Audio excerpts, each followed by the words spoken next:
Quero alegria, que é para esquecer o que eu sofria. Quem sofre fica acordado, defendendo o coração. Vamos juntos, multidão, trabalhar pela alegria. Amanhã é um novo dia. A todas as pessoas aqui presentes, eu sou a Mara Rodrigo de Medeiros Silva, que é ouvidor-geral da Defensoria Pública do Rio Grande do Sul, advogado, integrante da Rede Nacional de Advogados e Advogadas Populares, a RENAP. O Dr. Rodrigo vai falar para a gente sobre o papel da ouvidoria da Defensoria Pública, que lá no Rio Grande do Sul se chama ouvidoria cidadã, não é isso? Na parceria com a Defensoria Pública para as lutas coletivas, para a defesa coletiva dos direitos humanos. Doutor Rodrigo, o senhor tem a palavra, fique à vontade, sinta-se em casa. A todos, é uma satisfação estar aqui, contribuindo com esse debate, agradecer a acolhida da associação, da ADEP, a doutora Mara, o doutor Gabriel, por toda a organização, e parabenizar por esse debate, que eu acho que é um debate importante, um debate necessário. Eu até também, inclusive, parabenizar pela escolha do poema de Thiago de Mello, porque esse trecho faz escuro, mas eu canto, se não me engano, é que ele estava preso pela ditadura empresarial militar, e é representativo, por mais que as pessoas neguem a história, neguem a sociologia, neguem o conhecimento, é importante a gente relembrar que dos movimentos de redemocratização contra essa ditadura que surgiu a Constituição de 1988 e que surgiu a Defensoria Pública para todo o país. Já existia a iniciativa ali do Rio de Janeiro, estadual, mas pela luta dos movimentos populares foi que surgiu a Constituição de 88 e surgiu a Defensoria Pública. Na mesma iniciativa que teve a maior emenda, que era do movimento de infância, pro artigo, teve toda a mobilização para quem acompanhou também dos movimentos indígenas, dos direitos das mulheres, dos trabalhadores e trabalhadoras e muitos outros, e a Defensoria Pública surgiu nisso. Então, faz parte da história da Defensoria Pública essa aliança com os movimentos populares por mais direitos, por mais participação social, e eu acho que o que significa o debate de hoje é isso, essa continuidade dessa aliança, dessa parceria institucional com o movimento popular. Só me apresentar aqui um pouco, eu há 20 anos advogo, agora estou licenciado por causa do cargo, está necessitado da advocacia, mas já vinha do movimento estudantil junto com movimentos, atuando junto com movimentos populares, através da assessoria jurídica universitária, e depois também pela Rede Nacional de Advogados e Advogadas Populares, pude trabalhar com diversos movimentos sociais, mas ultimamente me dedicando mais à questão quilombola, à questão indígena, e também do ponto de vista de pesquisa na acadêmica para isso. Como eu coloquei ali na apresentação, o título que foi proposto, Ouvidoria Geral da Defensoria Pública como parceira na defesa coletiva dos direitos humanos, isso é uma construção que a gente está fazendo via diversos movimentos sociais que querem, na verdade, o fortalecimento da Defensoria Pública. Para nós, dos movimentos populares, ou que estão organizados junto aos movimentos populares, a Defensoria Pública é a primeira parceira, que está lá, como a doutora Mara bem destacou, junto aos segmentos vulnerabilizados. Nos interessa o fortalecimento da Defensoria Pública, nos interessa a valorização dos defensores e das defensoras públicas, e isso é importante para nós, porque é nossa parceira prioritária ali no sistema de justiça contra as injustiças sociais, contra tudo que contra a desigualdade que está posta, a desigualdade estrutural que a gente sabe. Então, às vezes tem as suas contradições nas relações, tem as suas contradições nos encaminhamentos, mas são contradições da sociedade como um todo. E nisso nós também estamos organizados e organizadas no Conselho Nacional de Ouvidorias de Defensorias Públicas, que é aquele símbolo ali que está ali embaixo, CNODP. Nós estamos em 17 estados, e representatividade de vários movimentos sociais e perfis. Nós temos hoje em dia, na atual gestão, a primeira mulher trans ouvidora, que é do Paraná, a Caroline. Nós temos a primeira mulher indígena, que é a Soliane, que é ouvidora do Acre. Nós temos a primeira mulher quilombola, que é a Joyce, ouvidora do Ceará. Então a gente também está nesse movimento de trazer perfis que possam estar ajudando nesse diálogo. E aí o que fundamenta, né, as ouvidorias externas das defensorias públicas, eu vou colocar primeiro alguns tópicos mais do ponto de vista legal, do ordenamento, de referências, para a gente ver que não foge também do debate institucional. E como eu disse, assim, é uma conquista da sociedade brasileira a defensoria pública, e essa conquista foi normatizada, né? E tem princípios, e tem uma sistematicidade com outras normas e tudo mais, né? Desde lá do preâmbulo da Constituição diz: nós vamos ser uma sociedade fraterna e pluralista, né? Então, como é que a gente vai querer uma democracia sem pluralidade? Então, as instituições precisam ser plurais também, precisam ter participação, né? É fundamento também das ouvidorias externas o Estado democrático de direito, porque quanto mais participação, mais democracia. Quanto menos participação, menos democracia. E isso tem que ser espelhado em todas as instituições, em todos os órgãos públicos, né? Não é só na hora de votar, é no cotidiano das instituições. A Defensoria Pública é a expressão do regime democrático, né? Está ali no artigo 1º da sua lei orgânica. Se é a expressão do regime democrático, essa democracia também tem que estar representada internamente, né? E a afirmação do Estado democrático de direito também está ali na lei orgânica. Importante também nesse debate sobre ouvidorias externas das defensorias públicas, eu só vou deixar aqui como tópico, mas para vocês depois poderem dar uma olhada, e eu vou deixar também esses slides à disposição para quem quiser ver alguma referência, é a Lei 13.460, que vai falar a Lei dos Usuários, né? E lá vai falar sobre ouvidorias, e vai já falar sobre várias das funções e dos papéis que a gente exerce quanto ouvidoria externa. Lá também está previsto, que é um debate que ainda não está espalhado pelas ouvidorias externas do Brasil, mas ainda temos excelentes experiências, que lá vai falar em conselhos dos usuários. E algumas ouvidorias externas possuem conselhos consultivos. Por quê?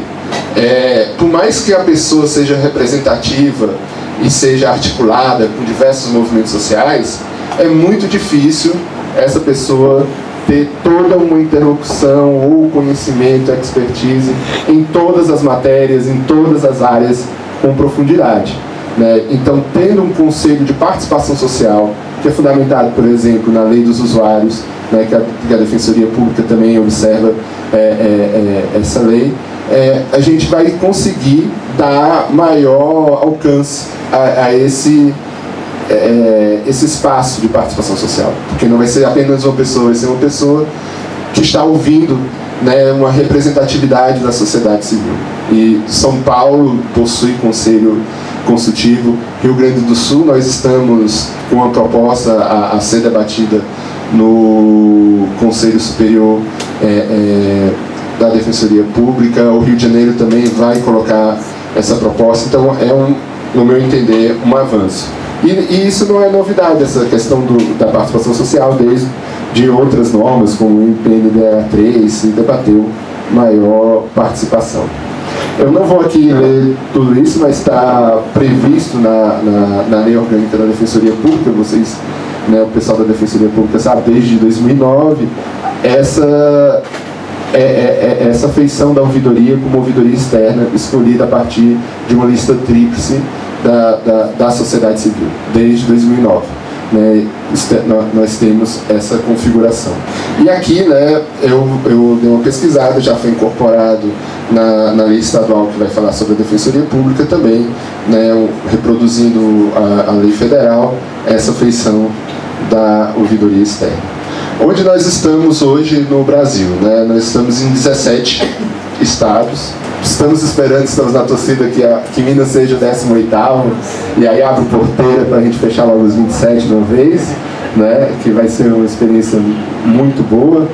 E são realidades diferenciadas, mas a gente tem, né, uma alegria também estar aqui em Minas, porque Minas representa muito o Brasil por sua diversidade, por sua pluralidade, né? E a gente, embora tenha toda essa diversidade, as especificidades de cada estado, a gente sabe que temos problemas com a população de rua, mulheres, LGBT, racismos, com questões quilombolas, indígenas, questões da extrema pobreza também, né, da assistência social, LGBTfobia, né, nós temos questões várias atingidos pela mineração, questões racismo ambiental, injustiça ambiental, população carcerária, trabalhadoras sexuais. Nós temos também muitas lutas em comum, né, e que são importantes que cada vez mais a gente se articule, troque ideias, troque experiências.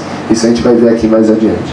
Esse quadro é sobre os atendimentos das ouvidorias pelo país. A gente tem uma estrutura diferenciada, né, e é uma construção. A gente diga assim, desde 2009, pensando no nosso tempo, já é para estar previsto as ouvidorias externas em todas as defensorias do país. Mas a gente sabe que por um tempo institucional e de construção, às vezes isso é recente, né? Muito recente. Então, muitas dessas ouvidorias passaram muito tempo sendo equipe, como o pessoal brincava. Uma pessoa só para tantas funções. Ou uma pessoa mais alguém assessorando, que também era uma dificuldade, né? E essa dificuldade, por vezes, vai fazer com que o espaço não renda todo o potencial que deve ter. Né, a gente vai, quando vocês olharem ali com calma, né, do 105C da Lei Orgânica da Defensoria, o tanto de função que a ouvidoria externa tem, que são funções importantes e que podem ser cumpridas, né, precisa de uma estrutura para isso. Aqui também, né, pelos estados, os dados, mais um pouco. E aí, para falar dos desafios, porque assim, ali a gente vai ver várias funções e pedagogicamente, mas elas se interligam, nós temos nas ouvidorias externas 3 funções. A de atendimento, que é aquela, digamos assim, a tradicional, que sempre quando tem uma ouvidoria do consumidor, uma ouvidoria de uma empresa. Geralmente as pessoas, quando lembram de ouvidoria, lembram desses espaços mais privados. Vai fazer um atendimento, assim, teve um problema de comunicação no atendimento, tem um esclarecimento sobre alguma informação. Às vezes tem denúncias também, mas aí fazendo aquela ressalva, né, muito importante: a ouvidoria não é corregedoria, né, a gente não se sobrepõe às funções, a gente não confunde as funções. É natural que venham reclamações, por vezes pela porta da ouvidoria, mas se é algo que é da alçada da corregedoria, se é algo disciplinar, é algo nesse sentido, vai para a corregedoria. A ouvidoria não tem competência para atuar nessas questões. A outra dimensão lá das funções que nós vamos ter na legislação é de interlocução com a sociedade, que é isso que a gente está fazendo aqui, né? Esse diálogo com os movimentos sociais, o que a doutora Mara bem lembrou, da porta de entrada, da importância para as funções nas questões de litigância estratégica, né? E a gente não subestimar a maturidade dos movimentos sociais, dos movimentos populares, né? Às vezes a gente tem questões que são importantes, que tem a pressão política, que tem a gente na rua, que tem a gente denunciando, que tem a carta, que tem a mobilização, mas a gente sabe que também tem questões que às vezes é bom a gente ficar quietinho, para não estragar o encaminhamento. E os movimentos sociais sabem bem disso, que não pode cutucar onça, às vezes, com vara curta, né? Tem que ficar quietinho para a coisa dar certo. Então, isso é natural, e o importante do diálogo da instituição com os movimentos, até para afinar essas estratégias, para os movimentos entenderem, aqui tem uma questão que é melhor eles entenderem, é melhor a gente ficar mais quieto, depois a gente vai escalonando a pressão, ou depois a gente faz a pressão, ou o contrário, também o movimento diz assim, não, agora daí não tem jeito, ou a gente vai fazer pressão para a coisa andar, ou não vai. E tem, fora essa questão da questão da litigância estratégica, de apontar casos, né, como a doutora Mara bem colocou, essa atuação extrajudicial às vezes é muito importante. Vou lembrar de um exemplo assim, de grandes obras públicas, né, e um caso que é da ponte do Rio Guaíba, ali, uma nova ponte que foi construída a partir de 2000, deslanchou no governo Temer, né, mas já estava previsto antes.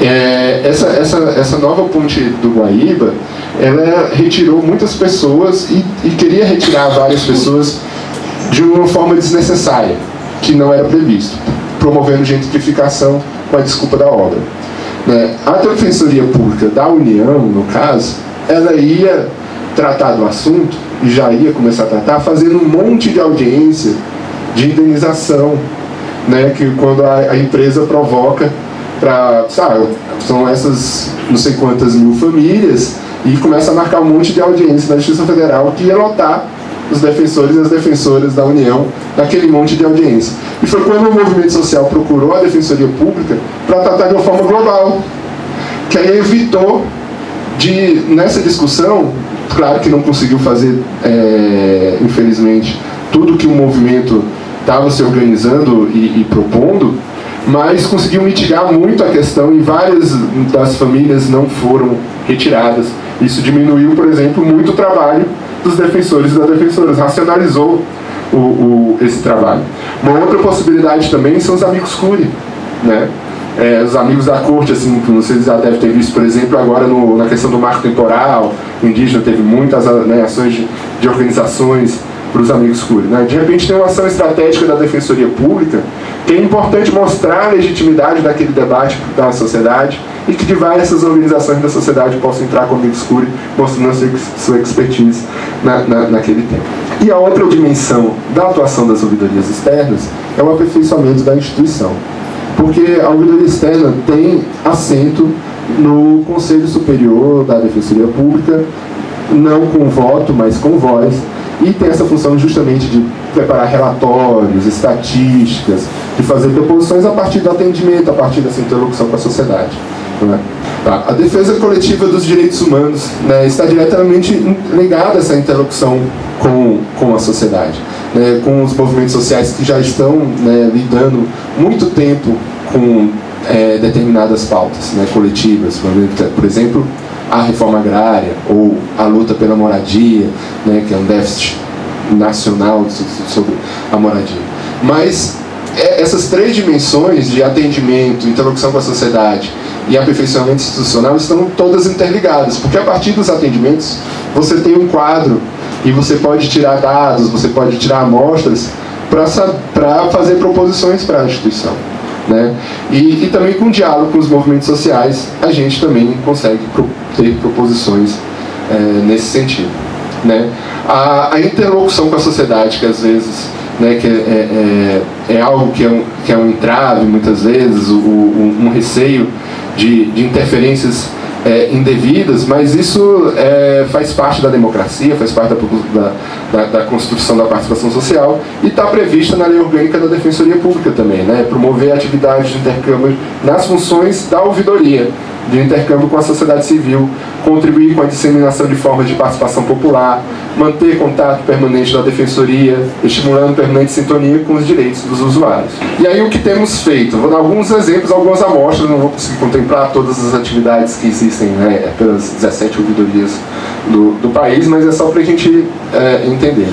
Tem conferências que são feitas, né, conferências com segmentos determinados, por exemplo, população de rua, tem conferências regionais, né, a gente sabe que todos os estados têm suas macro-regiões, micro-regiões, de repente tem conferências são importantes a gente fazer. Tem ouvidorias itinerantes, né, que tem ligados com essa questão da conferência. A ouvidoria não fica ali só no prédio da instituição, mas junto com os núcleos especializados da Defensoria, e acompanhando e ouvindo. Teve um trabalho lindo agora da ouvidora Norma, que é a nossa vice-presidente do Conselho Nacional de Ouvidorias, a Norma que é ouvidora do Pará, que ela acompanhou todos os núcleos especializados da Defensoria num barco, fazendo todo ali o complexo da Ilha de Marajó, né, e visitando as comunidades ribeirinhas, junto com o judiciário, e atendendo e fazendo articulação com os movimentos sociais, e trazendo outras realidades, por exemplo, das mulheres, porque muita questão de violência contra a mulher e de feminicídio, que na hora ali do atendimento oficial não tinham coragem de aparecer, mas depois procuravam à noite a Norma para conversar e conseguiu-se também fazer essa integração, esse meio de campo. Diálogos de direitos humanos é uma atividade que a gente está fazendo lá no Rio Grande do Sul, depois eu vou falar um pouquinho mais, e o acesso à justiça nos territórios é uma atividade da Ouvidoria do Rio de Janeiro, né? Aqui da Ouvidoria da Defensoria Pública do Estado de São Paulo, né? Os ciclos de conferências que são realizados a cada 2 anos. Eles fazem do ponto de vista temático, fazem do ponto de vista regional. Isso vai trazer, são pré-conferências, foram 22, né, agora para essa atual, que vão trazer delegados e delegadas que vão apontar nortes para a instituição. E a instituição participa ativamente, a administração da Defensoria Pública nisso, porque quer ouvir quais são as demandas, quer que a população organizada que está querendo abraçar, está junto com a Defensoria, né, conta ou tem expectativas sobre a Defensoria, até para dizer e mostrar os limites da Defensoria. E dizer assim, olha, nós estamos precisando de apoio, a gente tem esses limites, nós temos esse limite orçamentário, nós temos esse limite estrutural, e a gente quer o apoio de vocês, a articulação de vocês para a gente conseguir atender todas essas demandas que a gente não consegue, ter mais gente dentro da sociedade engajada em prol da Defensoria Pública, né?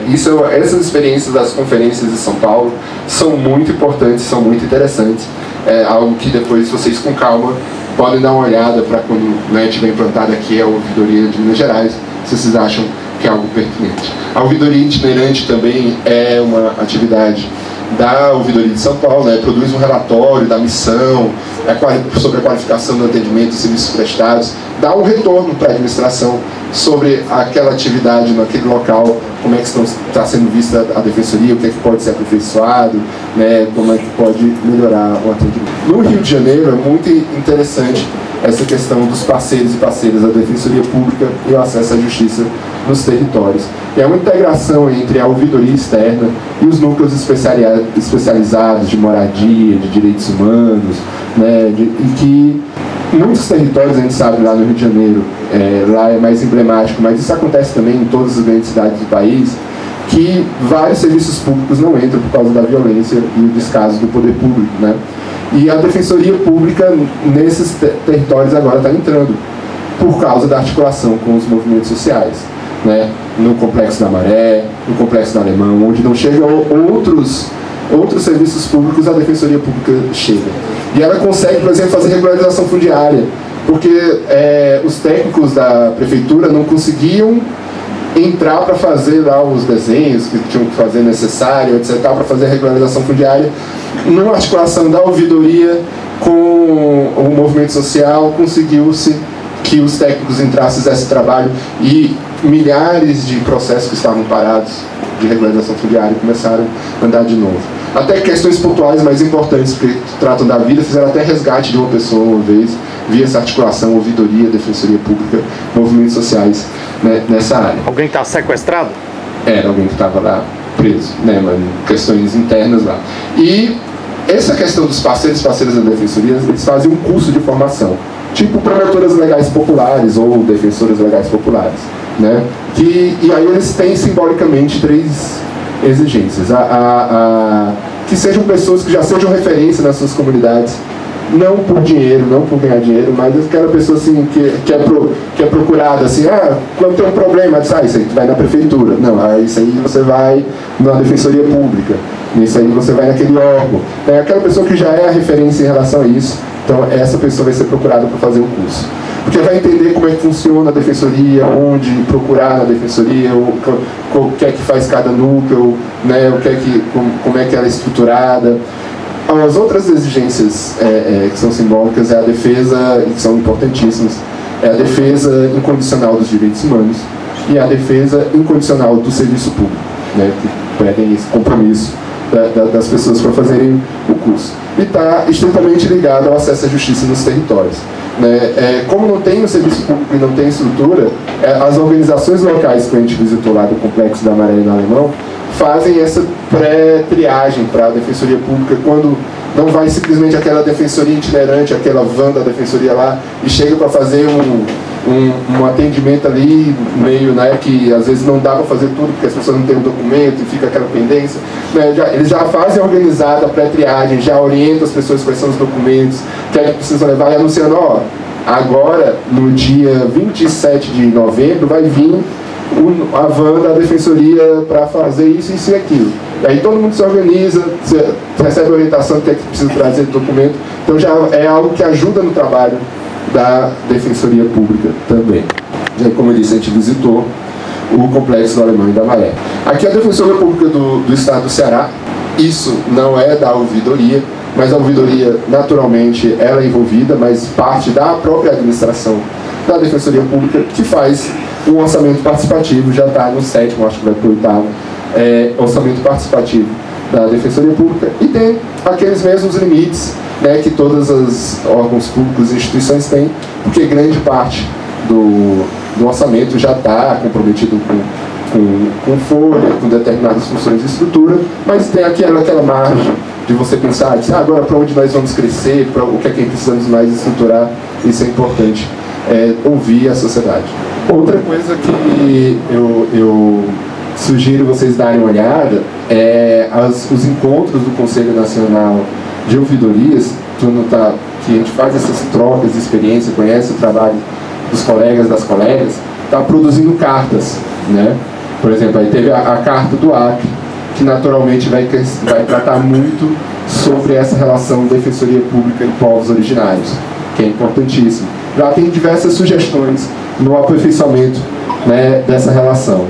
A Carta Rio, que vai tratar muito dessa questão da violência institucional, né, é uma outra carta que é importante vocês darem uma olhada. Eu deixei os links aqui na apresentação para depois vocês puderem acessar, mas se der no Google também é fácil encontrar.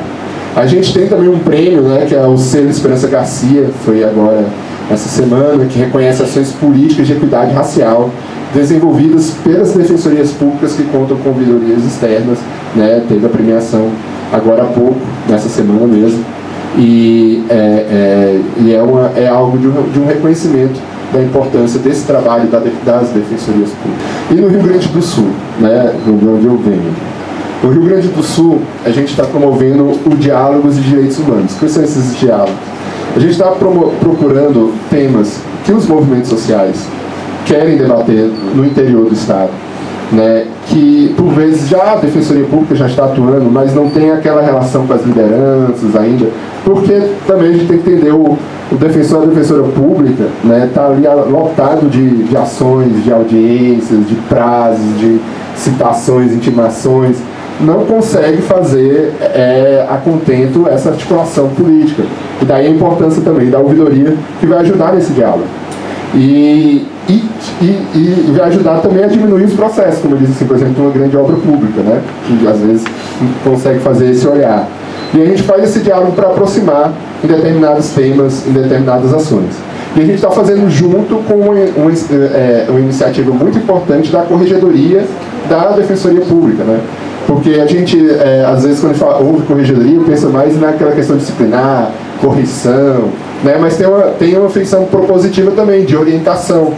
E aí lá eles têm um projeto que é o Incentivo à Atuação Extrajudicial, né? Que se autodenominou INAE, e que a gente está sempre viajando junto, o Diálogo de Direitos Humanos e o INAE, para fazer essa ponte os movimentos sociais estão querendo se aproximar da Defensoria Pública nesse tema, e o INAE diz, é importante fazer essas ações extrajudiciais, vocês evitam diversos processos, vocês, né, trabalham de uma forma mais eficiente muitas vezes. Muitas vezes não tem como, né, às vezes tem que entrar com a ação judicial mesmo, mas até a ação extrajudicial anterior ajuda a fundamentar, a ter uma decisão mais certa quando for entrar com a ação judicial. E aqui algumas das experiências que a gente já fez, né? Ali no final da semana de julho, que era a semana, né, da LGBTQIPN+, a gente fez em Rio Grande, foi provocado pelo movimento de saúde, pelo movimento LGBT, que era sobre a questão dos medicamentos da população trans.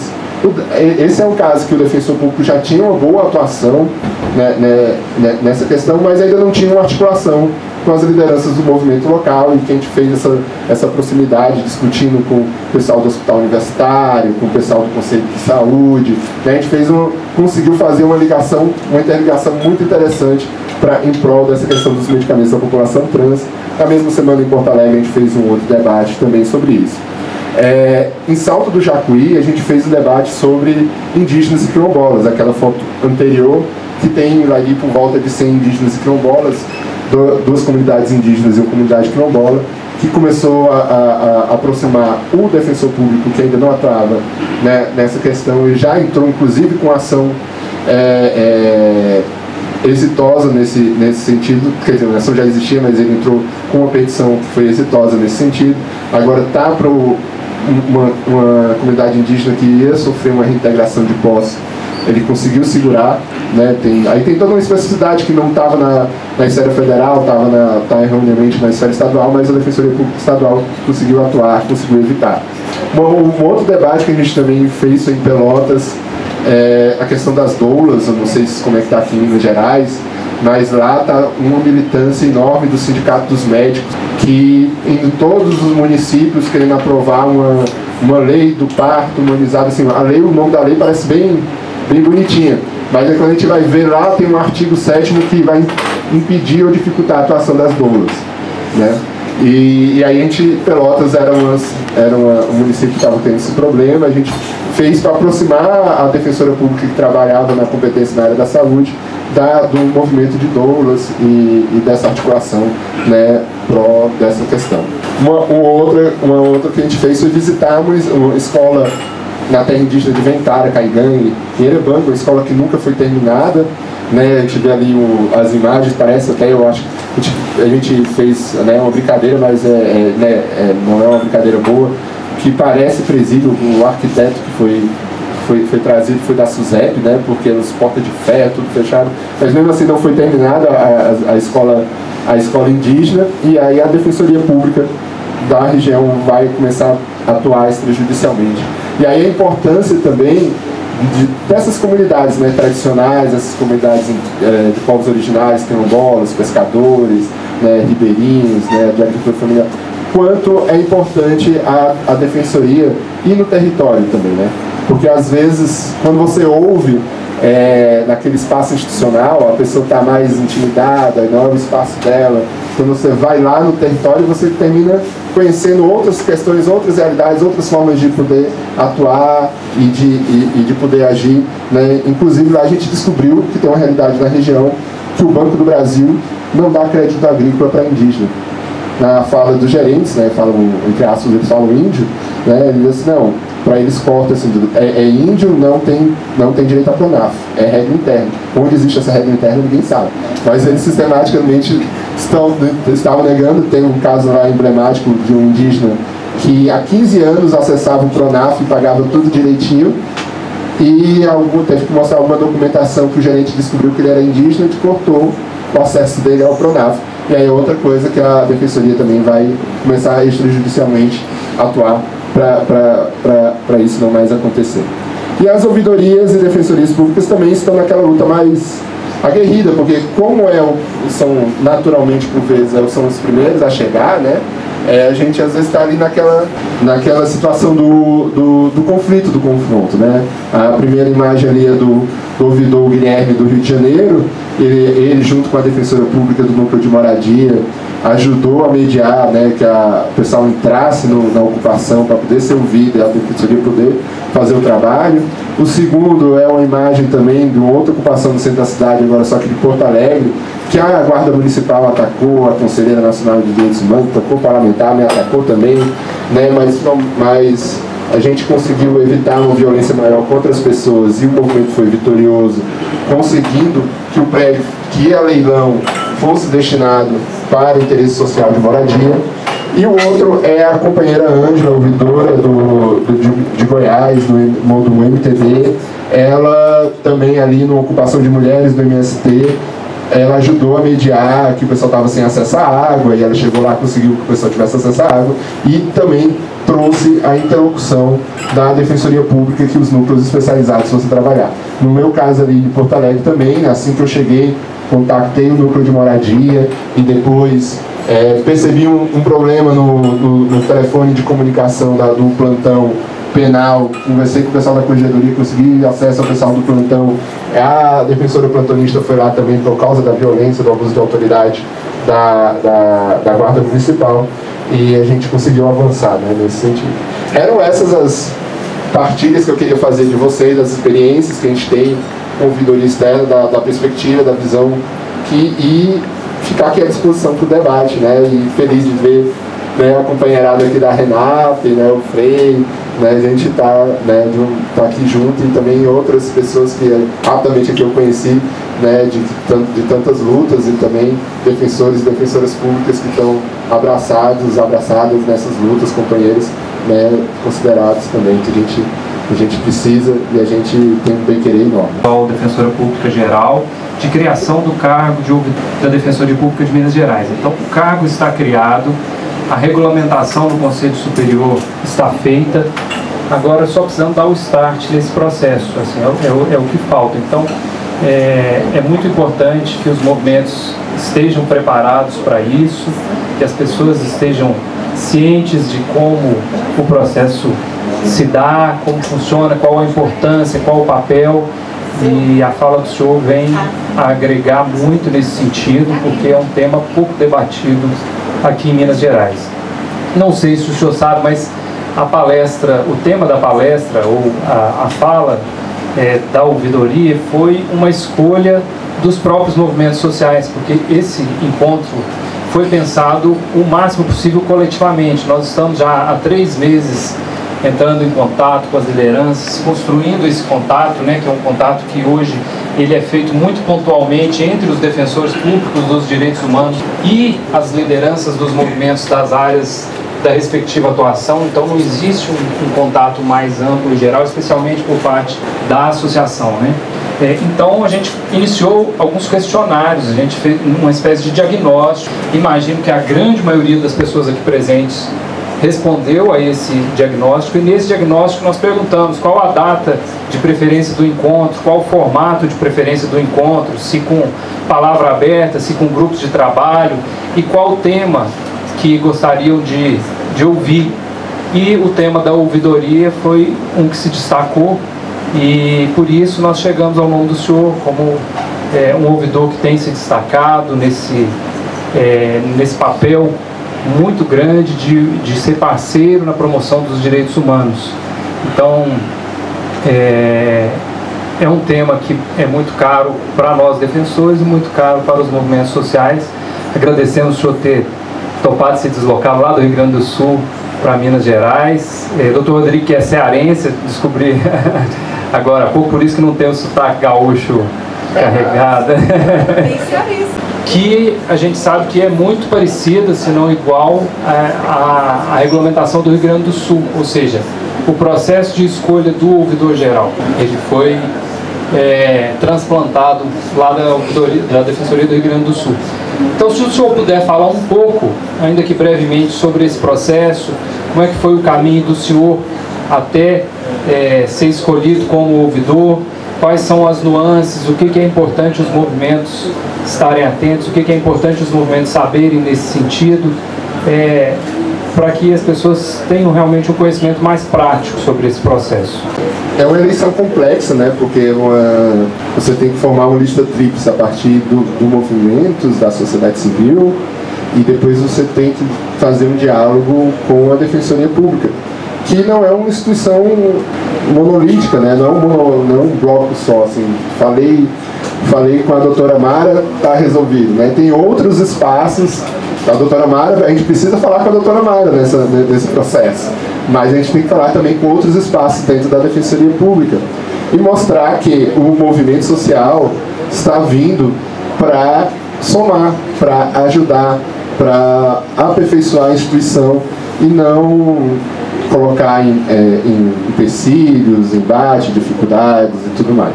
É algo propositivo, é algo que está engajando mais atores da sociedade com a Defensoria Pública. Então, na minha eleição pessoal, a gente fez uma grande mobilização de organizações de direitos humanos e da sociedade civil. Inclusive, a gente chegou uma carta com 183 movimentos e organizações de direitos humanos. Mais de 100 eram do Rio Grande do Sul e os outros eram nacionais, desses 183, para mostrar que a gente tinha todo aquele leque de articulação querendo ajudar a Defensoria, querendo estar junto da Defensoria, querendo aperfeiçoar a Defensoria. A gente também procurou, tem a Escola Superior das Defensorias Públicas, né? Então a gente também procurou mostrar que a gente tem uma articulação com as universidades, com os pesquisadores, com a academia, que estão querendo também o bem-estar, a efetivação de direitos, e a gente fez uma carta também bem representativa, com 150 professores e professoras de várias instituições, de várias regiões de universidades do Rio Grande do Sul e também de universidades nacionais, como a UNB, em apoio. Fizemos uma reunião específica com a direção da escola para mostrar assim, olha, a gente está com essa articulação, querendo contribuir para trazer esses debates, trazer bons nomes para contribuir com o aperfeiçoamento da instituição, que já tem expertise, já tem, por exemplo, José Geraldo Souza Júnior foi nessa reunião participando de forma virtual, que é o professor reitor da UNB, né, mostrou todo o seu largo, né, de décadas de contribuição com as defensorias públicas e se colocando à disposição para ajudar a escola do Rio Grande do Sul e a Defensoria Pública do Rio Grande do Sul. Né? Então a gente fez para mostrar que em várias áreas, em vários temas, nós podemos fazer isso. Mas, como eu disse, é uma relação, é uma eleição complexa, a gente tem que entender as várias nuances e diferenças que também tem dentro da instituição. Eu acho que é sempre importante a gente não fazer... É uma construção coletiva e propositiva entre nós também. Eu sei que a gente tem as diferenças dentro da sociedade civil, dos movimentos, mas não, esse momento, principalmente essa agora de consolidação, não é a hora de se fazer isso. E aí dá um exemplo assim, de pedagógico de números, não, mas dá mais ou menos a mesma coisa. Nós tivemos no final foram 20 e tantas entidades inscritas e também 20 e poucas candidaturas inscritas. E cada entidade tem direito a um voto? Como é que é? Calma. Aí, depois teve uma, digamos assim, uma limpa, né, da comissão eleitoral e da instituição, que viu, essas candidaturas não têm o requisito, essas entidades também não cumpriram os documentos todos necessários, né?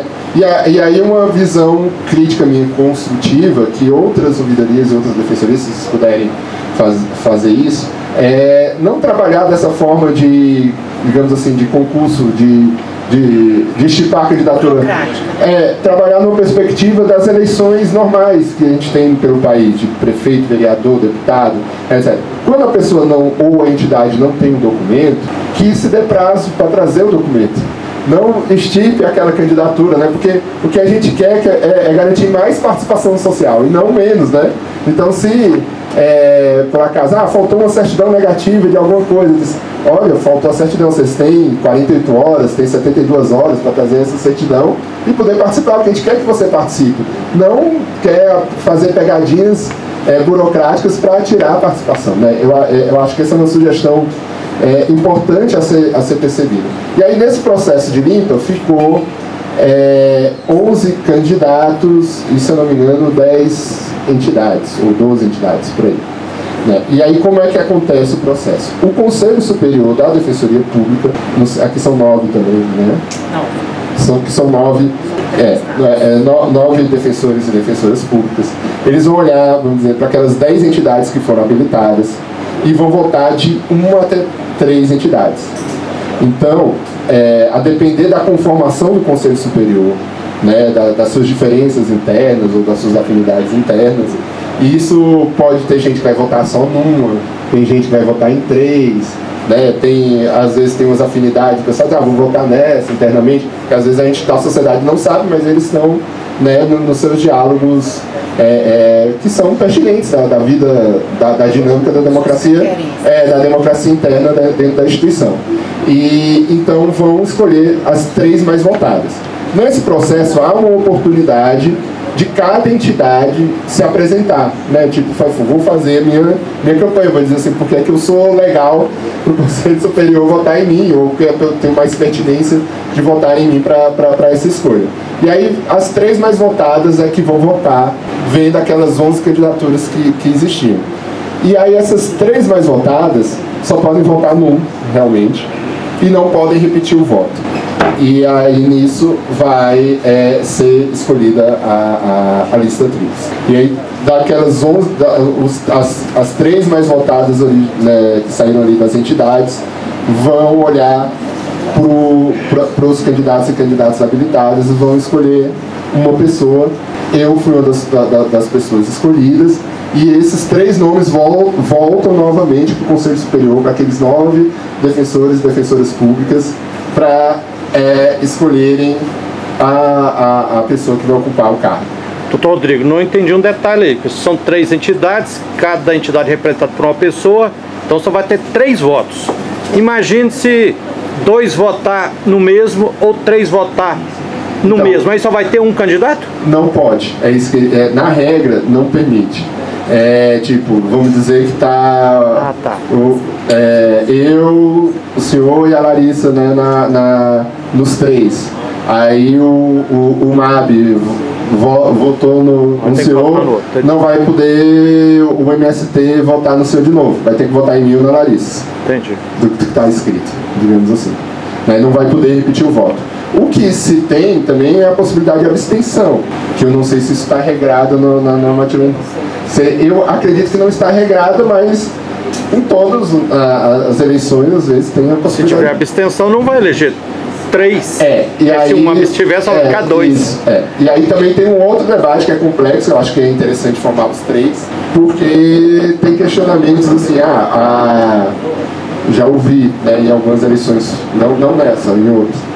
A Defensoria, o Conselho Superior da Defensoria Pública tem o direito de ter uma lista tríplice. Então, se não foi formada a lista tríplice, volta o processo novamente.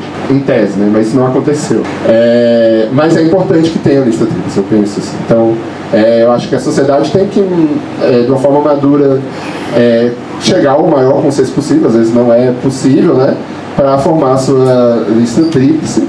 E aí também fazer esse diálogo com os diversos setores da Defensoria Pública, mostrando, né, todo esse ganho que vai ter a Defensoria Pública com esse engajamento de movimentos sociais e de organizações de direitos humanos, para que aquela lista tríplice seja observada, né, e traga nomes que possam fazer essa articulação ampla que foi feita para a eleição. Porque a gente pensa a eleição no sentido, claro que é uma disputa, mas é para além de uma disputa. Já é uma construção coletiva em prol da Defensoria Pública. São organizações, são movimentos sociais que estão se organizando, que estão se inscrevendo para participar do espaço da Defensoria Pública. Então, talvez também por isso é importante depois, eu sei que é um passo seguinte, a gente não vai botar o carro na frente dos bois, pensar num conselho consultivo posteriormente, que dê a representatividade para aquela pessoa que vai atuar naquela gestão, né? Poder ter gente que está ali ouvindo de diversas áreas, de diversos movimentos, contribuindo com esse aperfeiçoamento da instituição e com esse diálogo sociedade civil e defensores e defensoras públicas. Doutor Rodrigo, um adendo aí, concluindo o processo, aí entre os 3, quem escolhe o ouvidor externo ou a ouvidora é a Defensora Pública Geral ou é o Conselho Superior? É o Conselho Superior. São os 9 que vão votar na pessoa. E que aí é no varejo e realmente não pode deixar essas pessoas desassistidas e precisa atender, né? Isso é verdade. Mas no Brasil a gente tem, digamos assim, 2 modelos, a grosso modo, que tem umas nuances por aí, eu acho. Uma que é do Rio Grande do Sul, que procura ter defensora pública em todas as comarcas e que tem sua perspectiva positiva, né, nesse alcance, você não deixa nenhum município, né, descoberto. E tem a perspectiva de São Paulo, que não consegue abarcar todo o município, né? Ainda tem lá uma forte atuação da questão dos advogados dativos, da OAB, mas aí eles procuraram fortalecer o que o Frei está colocando, os núcleos especializados são mais fortes, são mais atuantes, né, na questão de moradia e outras questões mais, e que também é importante. Eu acho que infelizmente a gente também, enquanto movimento social, lida com isso. A gente não escolhe a seara da luta, e a luta vem e a gente tem que enfrentar. Então, com a Defensoria Pública eu acho que é parecido, assim, né? Tem as duas vertentes de demandas que não pode se omitir, e vai ter que ter uma mediação e uma racionalização nesse crescimento, tanto de fortalecer núcleos especializados, quanto de atender as pessoas na ponta. Fácil não é, mas precisa ter esse norte para também não ficar muito fraco do outro, porque senão, como o Frei disse assim, às vezes coloca uma pessoa lá e está brincando de enxugar gelo, porque não está realmente, efetivamente, contribuindo com a desigualdade social, né? Está ali contribuindo para manter a estrutura do sistema desigual da mesma forma. E aí uma coisa que eu acho que a sociedade precisa se inteirar e ver é o quadro pessoal das defensorias públicas. Eu não sei como é que é aqui em Minas Gerais, né? Mas, por exemplo, lá no Rio Grande do Sul tem um déficit de assessores, de analistas, de técnicos em relação a defensores públicos, né? Que chega a ter, me disseram o pessoal do sindicato, que chega a ter uma média de 2, 3 defensores para um servidor. Né? E que, claro, se os defensores e defensoras estão sobrecarregados, o servidor está mais sobrecarregado ainda. É a nossa realidade. Então, essa realidade de ter servidores e servidoras valorizados, porque também acontece o mesmo discurso que a gente de defensores e defensoras, né? A gente perde muita gente para os outros concursos, né? Também termina perdendo muita gente de servidores e servidoras qualificados para outros concursos. Vai passar para analista do judiciário e vai preferir ser analista do judiciário, que tem uma retaguarda melhor. Precisa esse pessoal também ser valorizado, precisa também a estrutura de servidores aumentar para aumentar a eficiência do trabalho dos defensores e das defensoras da instituição como um todo, porque senão, né, vai ter problemas de sobrecarga de trabalho enormes e também isso vai tender às vezes, as situações de assédio moral, né? Depender do que a pessoa está lá colocada, a circunstância que está colocada. Então, além de estruturar também uma equipe de instrutores, de servidores e servidoras, é pensar qual o perfil desses servidores e servidoras. Né? Porque, dada a especificidade da Defensoria Pública, o trabalho que tem, não só na área jurídica, na área do direito, né? Na área da assistência social, na área da psicologia. É muito importante ter um quadro plural de servidores e servidoras que possam fazer esse trabalho. Eu tenho uma experiência, por exemplo, uma DPU lá do Ceará, que tem um quadro de assistentes sociais, que como faz a diferença nas ações judiciais, inclusive. Porque você já chega com uma prova lá pré-constituída, com um laudo psicossocial. Quando o juiz e a juíza vai ver o laudo psicossocial, tá dizendo, já tem outra força, já chegou a petição já com aquele laudo técnico, né? Então, já qualifica o trabalho mais ainda do defensor e da defensora pública, tendo essa estrutura de equipe e de uma equipe interdisciplinar, uma equipe multidisciplinar. É importantíssimo. Quanto a essa questão dos salários, eu vou dizer assim, de uma forma bem objetiva e direta. Eu penso que é uma questão interna do militante, da militante que foi escolhida com os movimentos e organizações que estão apoiando. É uma questão interna que a Defensoria Pública é uma relação entre a militância e o movimento. Porque, assim, o que o militante quiser fazer de doação para disponibilizar gente dos movimentos e organizações que estão ali junto, apoiando, é uma escolha subjetiva dele ou dela, né? Não tem isso interferência nenhuma. Só que aquela pessoa também não pode ser a pessoa que está sendo disponibilizada reconhecida formalmente, institucionalmente pela Defensoria, porque não tem uma relação direta, né? Então, por isso que eu digo que eu acho que é uma questão da pessoa com a sua militância e com as suas organizações que apoiar. Agora, sobre estrutura, eu acho que não pode abrir aqui, como em nenhum outro lugar, uma ouvidoria com equipe, né, como o pessoal brinca. Né, só o cargo da ouvidor e do ouvidor, porque assim, a gente vê ali...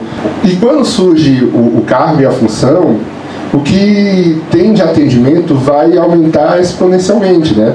Por exemplo, lá no início da ouvidoria do Rio Grande do Sul, tinha 100 atendimentos por ano a ouvidoria. Hoje em dia, a ouvidoria do Rio Grande do Sul tem 6.000 e poucos atendimentos por ano. Né? Começou em 2011, para 2021, mais ou menos, chegou a esse número, que está se mantendo até agora, de 6 mil e pouco. Então, quando você cria a referência do espaço, que as pessoas procuram aquele espaço e tem aquele espaço como referência, vai ser, cada vez vai aumentar. E precisa ter uma estrutura para isso. E tem que ter uma estrutura para fazer o atendimento, tem que fazer uma estrutura para organizar nessa articulação com a sociedade civil, e precisa de uma estrutura para fazer toda essa parte de relatórios, estatísticas. Então, é importante ter, eu sei que provavelmente, né, como toda vida que surge uma ouvidoria, ou não só uma ouvidoria, um espaço, né, nunca surge com a estrutura e o formato ideal, né? Mas mesmo não sendo o ideal, tem que pensar pelo menos um mínimo de um funcionamento racional para essa estrutura da ouvidoria, né? Que só uma pessoa e a outra o ouvidor, a ouvidora e mais uma pessoa, com certeza não vai dar cabo a todo o desafio e todas as funções que competem a uma ouvidoria externa, né? Qual a variação salarial nos 17 estados? Eu não sei de cabeça, mas se eu não me engano, varia entre 3 e tanto a 20 mil. É aqui, ó, olha que proposta. E ainda é grande. Bom dia, todas e todos. Tem uma pergunta assim que eu acho que isso está me incomodando. Se é para falar em conta ouvidoria, por que o ouvidor-geral do município de Minas Gerais não está aqui? Porque a gente tem a ilustre presença do ouvidor-geral do Rio Grande do Sul. Mas se a gente está revendo a ADEP em Minas Gerais, mais do que se faz necessário a presença do ouvidor-geral de Minas Gerais. Deixa eu já te esclarecer, só calma, porque não existe. Deixa eu terminar. Desculpa, não, do defensor público geral, você está querendo falar, né? Eu acredito assim, a gente, enquanto que a gente é matriz de várias políticas públicas, até mesmo de atuação direta com a Defensoria Pública, a gente não tem o ouvidor-geral da Defensoria Pública, a gente está muito atrasado. Isso é uma vergonha para nós de Minas Gerais, para nós mineiros, né? Então, assim, a gente que avança em várias coisas, só que lá atrás, o necessário, o básico, a gente não tem. Essa linha direta de comunicação, a gente precisa acessar outros estados que vieram com políticas mais recentes do que a nossa e que já estão mais avançados que a gente. Então, enquanto mineiro, a gente está passando ainda por essa inegibilidade. Isso é uma vergonha, né? Então, assim, fica essa indignação, esse repúdio, porque está na hora da gente já passou da hora da gente ter um ouvidor-geral em Minas. A minha pergunta ao Rodrigo, quais as incidências e facilidades que a POP-RUA no Rio Grande do Sul tem de ações diretas com a Defensoria Pública, com a Ouvidoria Geral? Essa é a minha pergunta que eu gostaria de fazer. Obrigado. Basicamente não, eu estou na gestão agora desde 10 de abril, né? Então estou fazendo vou fazer 8 meses agora de gestão dos 2 anos, né? Vou chegar daqui a pouco a metade. Mas antes de mim já tinha essa relação do POP-RUA com com a ouvidoria e com a Defensoria Pública. E é uma relação bem estreita, e inclusive provocando ações em municípios sobre questão de cozinha solidária, de cozinha popular do município, de também questão de abrigos, e uma relação muito estreita com o núcleo de direitos humanos da Defensoria Pública na parte da violência policial, né, que infelizmente é algo comum, né, que a população de rua sofrer. Também há essa relação da ouvidoria com isso. Estava falando também ali com as companheiras do núcleo de direitos humanos daqui de Minas Gerais, que a gente vai fazer na próxima semana, no dia 20, uma reunião com o núcleo de direitos humanos da Defensoria Pública do Rio Grande do Sul, e a população de rua e organizações de direitos humanos que trabalham também com a população de rua, para discutir tanto a resolução do CNJ, que fala sobre, sobre as pessoas em situação de rua, quanto a sentença da decisão da ADPF, né, do STF sobre o tema, né? fiquei sabendo, o Alexandre de Moraes mandou para algumas instituições, não sei se mandou para algumas instituições, como principalmente o Ministério Público, eu acho que está esquecendo das defensorias, que são as mais próximas da população de rua, cobrando o que é que estavam fazendo para cumprir a DPF. E aí, quando eu descobri isso, assim, não, quem é mais próximo, quem tem essa afinidade é a Defensoria Pública. Vamos nós discutir com a população de rua e, né, como é que vamos efetivar a resolução, como é que vamos efetivar a DPF. E vendo também que, por exemplo, eu também tenho investigado aqui no Judiciário do Rio Grande do Sul, a juíza que está destacada para isso, para ver essa questão da pop rua, também é uma pessoa que não tem muita afinidade. Então a gente vai conversar, geralmente na corregedoria, né? De corregedoria para corregedorias, para ver como é que envolve, né? Porque tem impacto também, né, na atuação das defensorias. Então a gente precisa fazer isso.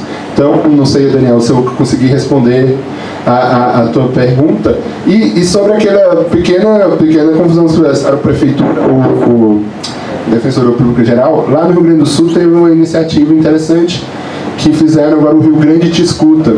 Estão juntando as várias ouvidorias, assim, ouvidorias do SUS, ouvidorias do Governo do Estado, ouvidoria do Porto Alegre, ouvidoria do Ministério Público, TJ, e nós, numa plataforma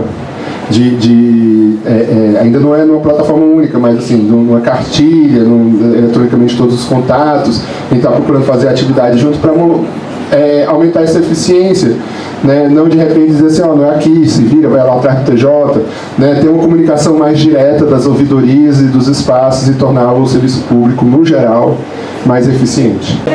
Seu Joviano, primeiro saudar a realização desse evento, né, tão importante. Também acho que, para além, né, de todo o debate, é um espaço que cria essa confluência, né, vários contatos, encontros, articulações que um evento como esse proporciona. Assim, Rodrigo, eu queria te ouvir no aspecto do papel da ouvidoria para a garantia da autonomia da defensoria, né? Porque nós temos visto, infelizmente, né, não só aqui em Minas, mas acho que isso também vale para o Ministério Público, né, uma ingerência muito grande, né, das forças políticas, né, na condução dos processos que deveriam gozar de autonomia, né? Então, processos, por exemplo, construção de acordos que envolvem direitos dos atingidos, sem a participação dos atingidos, situações como essa que, no fim das contas, tem a ver com a autonomia do órgão, né? Então, é claro que é fundamental um espaço, né, de abertura com os movimentos e tudo, mas na hora exatamente, né, da definição de reparações, por exemplo, né, deixar as pessoas atingidas fora, né, sem participação, transparência, e eu estou falando isso porque eu estou lidando muito com isso ultimamente, estou atuando na pauta da mineração aqui no estado, e principalmente com relação ao Ministério Público, está uma situação assim, horrorosa, né, uma situação horrorosa de pautas que a gente, né, anos que a comunidade acompanha, resiste, luta e de repente acorda com um TAC, sem saber de nada, simplesmente fez um acordo e, né, vivemos esse mês, agora vimos duas situações assim, com relação a São Gonçalo do Bação, Itabirito, e com relação ao parque, né, estadual do Rola Moça, né, e enfim, então vejo também, né, a ouvidoria como uma possibilidade de fazer frente a isso. Então, da sua experiência nos outros estados, né, é possível trazer exemplos e situações que nos inspirem para a ouvidoria também ser uma trincheira de defesa da autonomia do órgão na defesa dos direitos? Isso é um processo, a gente às vezes não consegue, no momento que criou a ouvidoria, o ouvidor, de mudar uma cultura que às vezes é distante, se faz muito balizada no entendimento subjetivo pessoal, né, e aquela desculpa meritocrática e técnica, que na verdade é uma desculpa para não ouvir os diferentes atores interessados, mas isso acontece em diversos, eu acho que na Bahia, por exemplo, tem mais de um episódio sobre questão de ouvir os atingidos, os quilombolas e tudo mais, para poder a defensoria nessas causas coletivas estar atuando de uma forma que realmente é ao contento da demanda e das pessoas interessadas, né? No Ceará também a gente tem episódios sobre isso, na questão da barragem Figueiredo, assim, falando de atingidos por barragem, né? E esse sistema também, com a IDPU e IDPE, não só DPE, né? E alguns exemplos nesse sentido. Mas o problema dos TACs em geral, né, é um problema nacional. O Rio Grande do Sul não se exime disso. Tem muitas críticas em relação a alguns TACs que são milionários às vezes, e esses TACs não foram discutidos com as organizações e os movimentos interessados e ficam para as empresas darem conforme acharem que é melhor elas darem para os seus, né? Então essa crítica é uma crítica geral que tem no Brasil inteiro. Mas se você tem um canal dentro da instituição e é um processo de construção de relação, que vai procurar se aproximar dos núcleos, vai procurar ter a confiança, dialogar, mostrar essa legitimidade, como é importante ouvir o movimento e que tem contribuições, a gente vai terminando mitigando esses erros, esses equívocos, para, se for o caso de fazer o TAC, que às vezes não é o caso de fazer TAC mesmo, se for o caso de fazer o TAC, mas fazer um TAC que seja realmente com a participação da sociedade, das comunidades interessadas, das comunidades atingidas, né? E não algo que vem de cima para baixo, sem fazer essa construção coletiva. Um exemplo, eu estava hoje de manhã, abri o jornal Bom Dia Minas, né?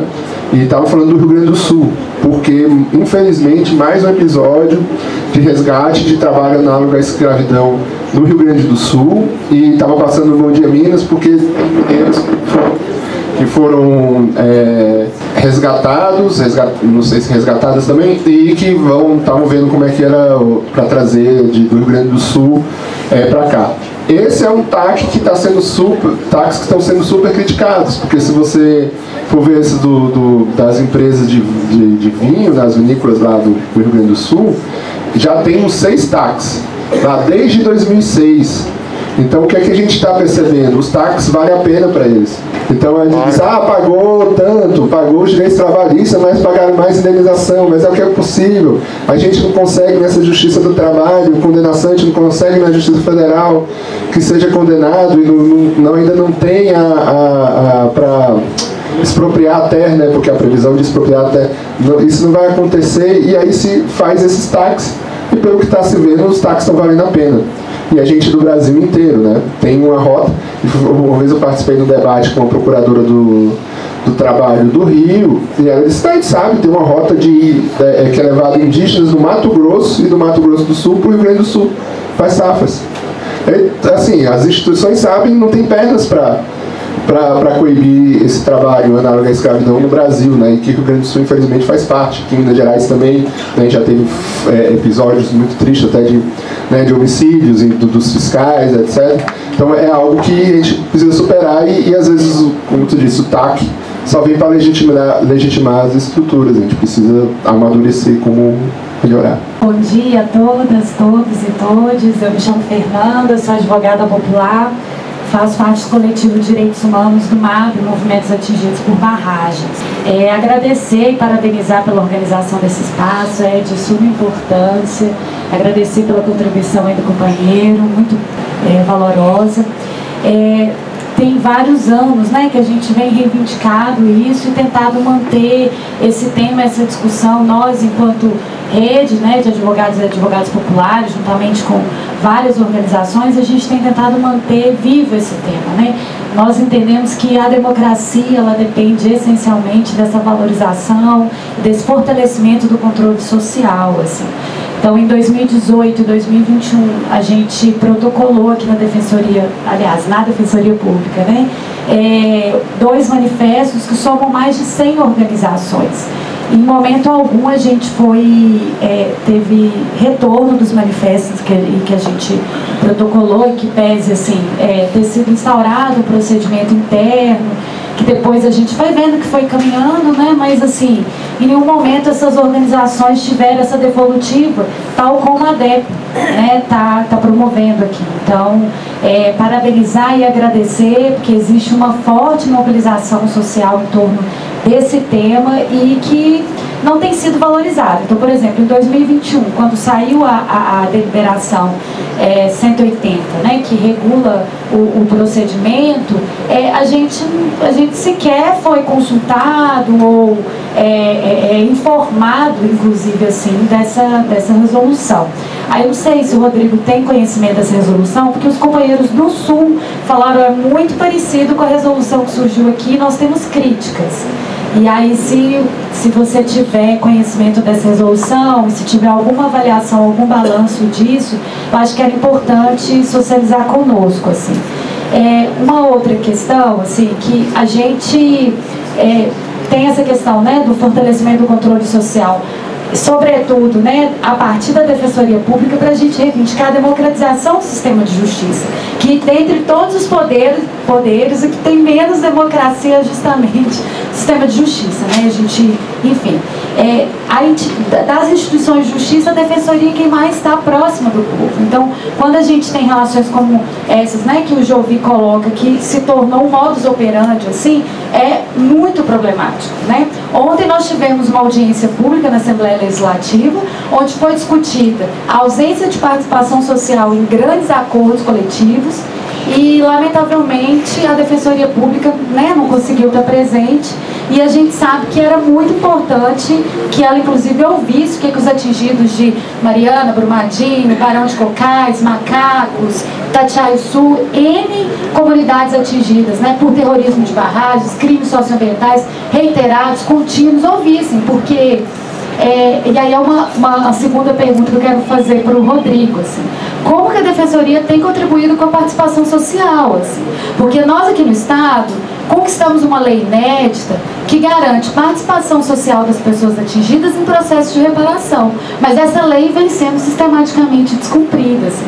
A Defensoria Pública, ela representa o povo e, assim, além de não viabilizar, porque existem vários níveis de participação, só que muitas vezes nem a transparência a gente está tendo, assim.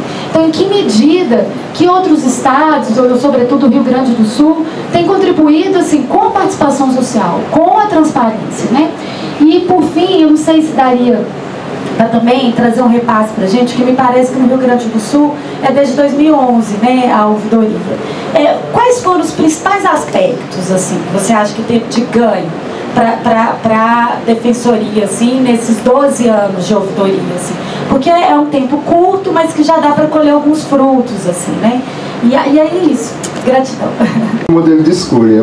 Eu acho que a gente tem que trabalhar com a realidade que tem, mas a gente pensar que a democracia é um processo contínuo de aperfeiçoamento. Então, eu acho que não tem como não ser o modelo atual de Minas, que é o mesmo do Rio Grande do Sul, que é o mesmo do Acre, mas eu acho que tem que, numa perspectiva, já pensar em sempre aperfeiçoar. A gente sempre pode aperfeiçoar, né? Por exemplo, São Paulo, se eu não me engano, está no 3º ou no 4º modelo. E isso com a boa participação da sociedade civil, porque foi pensando formas de aperfeiçoamento desse modelo, né, de como pode garantir uma forma de participação mais legítima, né, e realmente existe uma crítica ao modelo aqui, que é o mesmo modelo do Rio Grande do Sul, que é o mesmo modelo do Acre, porque há uma possibilidade de intervenção na escolha autônoma da sociedade civil e de sua lista tríplice, né? Porque se o Conselho Superior participa do momento para escolher quem vai escolher, escolhe quem escolhe, né? Vai escolher quem é da sociedade civil que vai poder dizer. Então tem uma intervenção da instituição na formação da lista tríplice da sociedade, né? Então essa é uma crítica que eu acho que é uma crítica pertinente e que esse modelo pode ser aperfeiçoado, sim, né? Nesse sentido. Mas a gente tem que trabalhar com o que tem, né? Atualmente esse modelo já garante 3 nomes que não são da carreira, isso já é um avanço, e depois vamos amadurecendo o debate para ver que, como São Paulo já mudou para 3 ou 4 modelos, aqui também, de repente, vai amadurecer também para um outro modelo que que a sociedade de Minas veja que isso se torne realmente mais participativo, mais legítimo, né, nesse sentido. Sobre as contribuições das ouvidorias, das defensorias, né, nessa questão de participação social, como eu disse, assim, eu acho que dá para destacar, eu acho que 3 experiências, a de São Paulo, a do Rio e a do Ceará, falando da defensoria como um todo, não só a ouvidoria, né, da administração.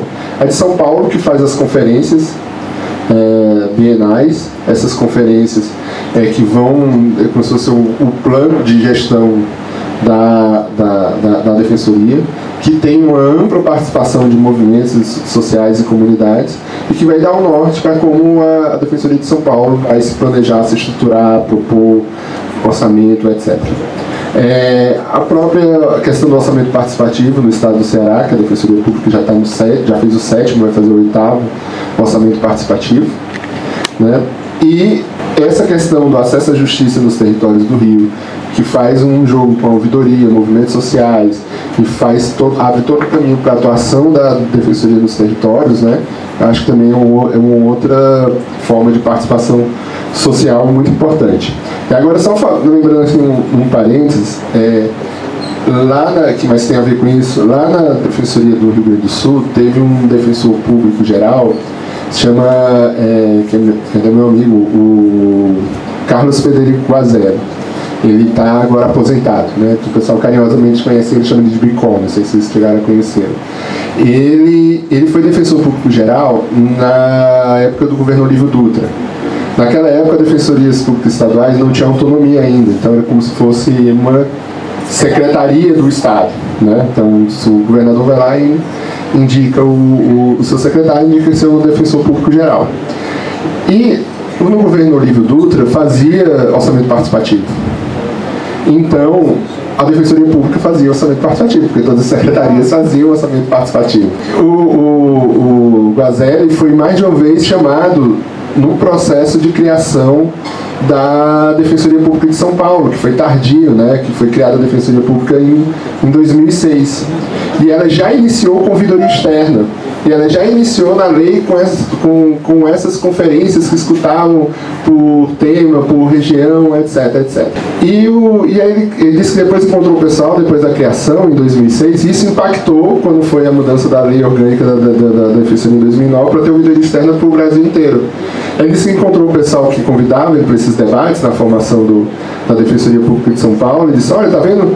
Pegamos a ideia de vocês. Eles entenderam o orçamento participativo como as conferências e a ouvidoria externa. Então, eles fizeram a interpretação daquela experiência do orçamento participativo do Rio Grande do Sul nisso, e que ficou até hoje, está consolidada a história das conferências na Defensoria de São Paulo, que é algo bem interessante como as questões das lutas se comunicam. Sobre o Rio Grande do Sul, tem suas peculiaridades também, mas o que a gente está fazendo do ponto de vista de ampliar essa participação e de ouvir são aquelas atividades que eu falei que a gente está chamando de diálogos de direitos humanos em várias temáticas, que está procurando para o interior. O próximo eu vou agora segunda-feira, que na atividade vai ser na terça, que é em Canguçu. É um município pequeno, mas tem proporcionalmente mais quilombos do Rio Grande do Sul, tem 16 quilombos. Né, tem um defensor público novo, um defensor público o Pedro, que também é negro, tem uma identidade com essa luta. A gente vai fazer uma atividade dentro de um quilombo, né, então esses diálogos estão proporcionando esse estreitamento de relação das pessoas que estão do órgão atuando na ponta com os movimentos e as lutas, e se inteirando e vendo o que é prioridade, o que não é prioridade. Né? Por exemplo, a gente foi agora em Erebango, na terra indígena de Ventário, que a gente proporcionou esse encontro da Defensora Pública, visitando a comunidade, conhecendo, tendo contato com os indígenas. Já tem outra experiência muito importante na terra indígena de Guarita, né, que é o município de Tenente Portela, também numa relação que tem estreita. A Defensoria Pública, a ouvidoria, ajudou em várias indicações de leis de ações importantes. Por exemplo, não sei se vocês estão lembradas na eleição passada em Porto Alegre, não ia ter tarifa, como é que se chama? gratuito de ônibus. Não ia ter, e precisou ter uma ação judicial da Defensoria Pública. Mas essa ação judicial foi articulada, quem fez o meio de campo entre quem estava demandando a ação judicial e a Defensoria Pública foi a ouvidoria, foi a ouvidora anterior. Né? Então esse é um processo concreto, digamos assim, né, na luta e de questões. E a gente está andando, como eu disse, assim, junto com outro projeto que é o da Corregedoria, que é o de incentivo de ação extrajudicial, que é importantíssimo. Principalmente agora entraram 16 novos defensores e defensoras em maio. Entraram agora em outubro 13 defensores e defensoras novas. Né? E aí tem esse impacto de você ver que a sua corregedoria está incentivando que você faça ação extrajudicial. E você tem um espaço da ouvidoria, que tem toda aquela legitimidade, todas aquelas funções que está dizendo, olha, é importante vocês ouvirem os movimentos, as comunidades, eles só querem contribuir com o trabalho de vocês, não querem fazer nenhum empecilho, só querem somar, então mostrando que tem demandas estratégicas para vocês, né? Então, é um processo, não é da noite para o dia, assim, tem resistências, a gente sabe que tem compreensões diversas, mas, aos poucos, cada vez mais tem gente se aproximando dessa ouvidoria cidadã, dessa construção junto com movimentos sociais, perdendo o medo, porque às vezes também tem estranhamentos pelo não conhecimento. Então, se a gente tem alguém ali dentro da instituição insistentemente querendo fazer encontros entre os defensores e defensoras e os movimentos sociais, isso é super importante. As pessoas vão terminando conhecendo para além da opinião dos telejornais e das revistas e dos apps, conhecendo as pessoas, como elas são, com seus defeitos, com suas qualidades, mas com seus propósitos, percebendo que os propósitos são bons, né, e desmistificando várias outras questões que pela distância às vezes, né, se consolida determinados entendimentos que são equivocados. Que nós estamos entre irmãs e irmãos, nos corações, as mesmas mãos, os mesmos braços, né, abraçando o plano diretor, fazendo um enfrentamento contra os crimes da Vale, agora contra a RRF e por aí vai. Bom, a minha primeira base de luta é pela pauta animalista. Eu sou do Movimento Mineiro pelos Direitos Animais, um movimento que avança para 20 anos. Sou do Mar de Lama Nunca Mais também, e sou da Comissão de Saúde Humana na Relação com os Animais do Conselho de Saúde de Belo Horizonte. Eu gostaria de saber, a exemplo do Rio de Janeiro, a Mara até que compartilhou comigo, né, Mara, há alguns anos, uma ação da Defensoria Pública do Rio de Janeiro em favor dos animais não humanos. Eu gosto sempre de lembrar que nós também somos humanos, né, gente? E assim como nós, eles também têm direito de existir, nós precisamos que eles existam.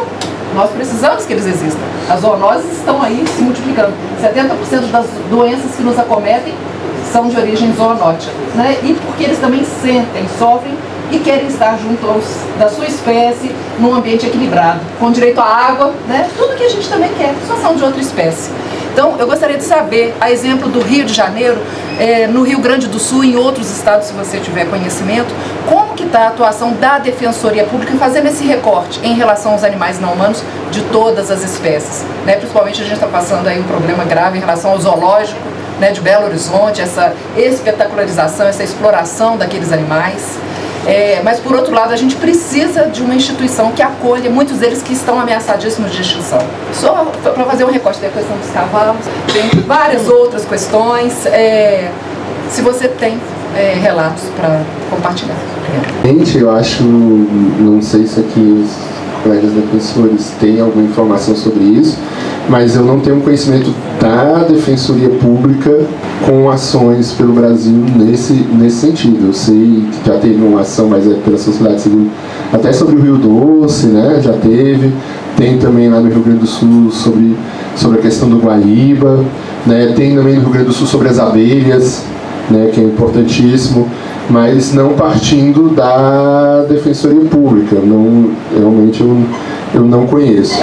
Eu tenho a felicidade que também tem uma companheira do mesmo movimento que a gente montou um GT, um grupo de trabalho, para formar o Conselho Consultivo da ouvidoria, e tem uma companheira do movimento também participando da construção desse, a Karen é o nome dela, desse conselho consultivo, né? Eu tenho uma alegria que já vai ganhar esse olhar para a ouvidoria e futuros diálogos com a Defensoria Pública nesse tema, né? Então a gente tem esse ganho, mas infelizmente eu não conheço nenhuma partindo da própria Defensoria Pública, não tenho nenhum conhecimento da atuação da Defensoria Pública em relação à defesa dos animais.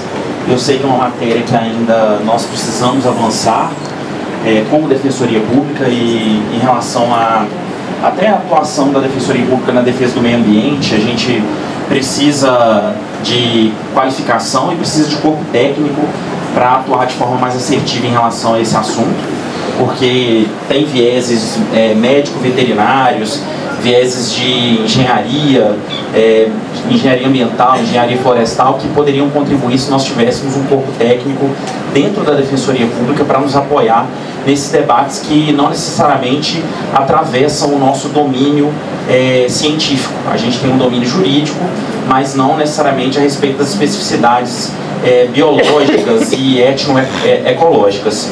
Mas, para citar, eu sou Paulo César Azevedo, eu sou defensor público da Coordenadoria Estratégica de Tutela Coletiva, e em relação a essa questão que tangencia o direito dos animais, obviamente a minha coordenação ela tem cerca de 1 ano e alguns meses, 1 ano e 6 meses, então é uma atuação que a gente tem tentado levar para todo o Estado, mas a gente recebeu inclusive algumas demandas do movimento mineiro de defesa dos animais, inclusive a gente chegou a responder às provocações de vocês com algumas recomendações que nós fizemos sobre esse assunto. Minas Gerais é conhecido como um estado muito vinculado a tradições de cavalgadas, de rodeios, por conta da sua história, né, de tradição meio agropecuária e de agricultura.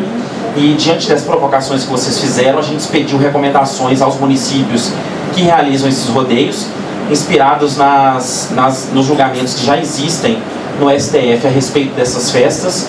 E, obviamente, nosso cuidado foi para que as normativas de proteção dos animais nesses eventos fossem respeitadas, e também, como alguns desses eventos envolviam crianças e adolescentes, a gente também teve esse viés de cuidado para a proteção física e psicológica de crianças em relação a contato com maus tratos com animais, porque obviamente isso pode inspirar condutas violentas para crianças e adolescentes que ainda estão em estado de desenvolvimento e formação, prejudicando a relação étnico-ecológica dessas pessoas com os animais e com a sociedade como um todo, né? Criando uma consciência deturpada a respeito de meio ambiente. Essa recomendação, inclusive, foi respondida e enviada a vocês. Não sei se chegou às suas mãos, mas sempre quando a gente atua sob provocação de algum movimento social, a gente tem o cuidado de devolver, fazer uma devolutiva com as recomendações que nós pedimos. Salvo engano, nós pedimos recomendações para Divinópolis, para Barbacena, exatamente. Teve um terceiro município também com festa de rodeio, que a gente teve a oportunidade de interferir. A gente até recebeu ligações pelos produtores dos eventos se comprometendo a respeitar a normativa em relação à realização desses eventos. A gente sabe que o ideal é que esses eventos não acontecessem, mas a gente é pautado pela legalidade, e como não existe uma proibição pelo órgão que interpreta a Constituição em relação a determinadas festas, existem algumas festas que são proibidas, mas especificamente em relação ao rodeio não houve uma proibição. Então a gente, pautado no entendimento constitucional, a gente tentou mitigar quaisquer tipo de danos que possam ser causados em relação aos animais. Outra atuação que nós tivemos também foi em relação às capivaras do Parque Ecológico da Pampulha, que foi também uma provocação de vocês. Houve uma festa, um festival sensacional, realizado durante a crise da febre maculosa, e a gente pediu uma recomendação para que esses animais fossem vacinados, para que até evitasse a eliminação dessas espécies, porque a gente sabe que existe um controle por parte da PBH zoonótico aqui naquela região, que impede a procriação desses animais, o que com o tempo nós vamos ver uma extinção, porque se antes existia uma população de 300 capivaras, o último registro são de 57 capivaras, então gradativamente isso que é um patrimônio até simbólico de Minas Gerais, as capivaras na Lagoa da Pampulha, infelizmente isso tende a ser eliminado, mas de qualquer forma a gente atuou no sentido de preservar essa população, porque já que existe uma preocupação com a saúde humana, tendo em vista que as capivaras são hospedeiras do carrapato estrela, há uma possibilidade de uma combinação de valores em que você preserva o meio ambiente e a espécie no local onde elas habitam e preserva a saúde humana se você tem uma atuação profilática e de vacinação em relação a esses animais. São alguns exemplos de atuação que nós tivemos. Tem também a questão dos carroceiros. Eu vejo aqui que tem uma representação, a gente esteve na audiência pública na Câmara. O que eu quero dizer é que a gente recebe essas demandas atualmente via e-mail do Fale Conosco da Defensoria Pública. E eu acredito que a ouvidoria pode ser um catalisador dessas demandas e um facilitador dessas interlocuções. Porque eu sou um defensor público que atua na tutela coletiva de todo o Estado e muitas vezes essa atuação ela vem de uma maneira burocratizada e meramente formal, essa provocação, e vocês enviaram essa provocação em relação aos rodeios faltando 2 dias para a realização do evento. E eu tinha 2 dias para escrever uma recomendação e expedir para o órgão e aguardar a resposta. Se nós tivéssemos uma articulação próxima aos movimentos sociais e preventiva, talvez a nossa atuação pudesse se dar de forma cada vez mais qualificada, a tempo e de forma dialética. Eu sou Sebastião, presidente da Associação dos Carroceiros e Carroceiras, e arrasto também porque eu sou da Letilia Calu, sou cigano de nascença. Desde os 5 anos nós, juntamente com meu pai, habitamos em Belo Horizonte, aí então afastamos dos chamados pousos, né, das caminhadas.